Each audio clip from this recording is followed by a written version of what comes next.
One of the reasons so many people are reeling in the aftermath of the US presidential elections is the recognition of what happens in the US affects so many people right across the world, and will have repercussions on our own lives and the lives of others, and the health and well-being of the natural world.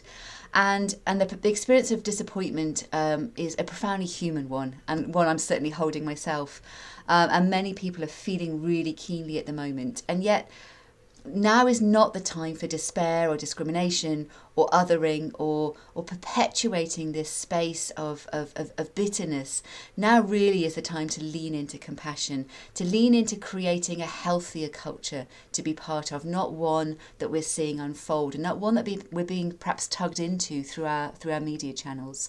Now, there was a post shared by a man called Paul Polman, who I wanted to just read a little bit of, that really speaks to this moment in time, where he invites us to remember our shared humanity, when he says that we must remember that at a fundamental level we're all human, and we're all driven by shared aspirations for health, opportunity, safety, and the hope of a better future for our children and grandchildren.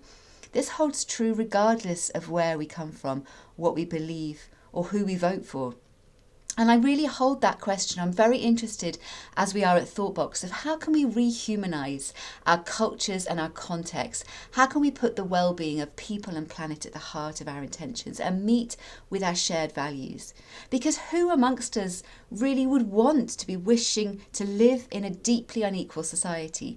Who amongst us wishes to be living in a world ravaged by climate collapse, or living in a world which is making us personally, emotionally, socially, psychologically, spiritually ill? This is not an active choice. And so when we start to meet there, we start to meet with our shared aspirations. We can see a way through and a way forward that is actually putting a much deeper, more regenerative quality into our own mindset and our actions. And this invitation really is to come and join us on a discovery call next Thursday at 4 o'clock to hear more about how we're offering training, community spaces, resources, support for educators, for practitioners to come and explore these questions and to put these ideas into practice.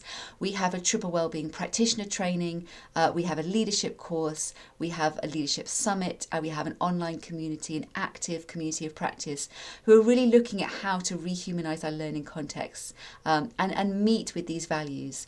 So come along next Thursday to a free discovery call for 30 minutes at 4 o'clock UK time, and we'll be sharing more about the work that we're offering, the spaces, the courses, and how you can be part of a movement to shift away from this negative rhetoric in towards a place of compassion and kindness that puts the health and well-being of people and planet at the forefront of our actions. Go gently.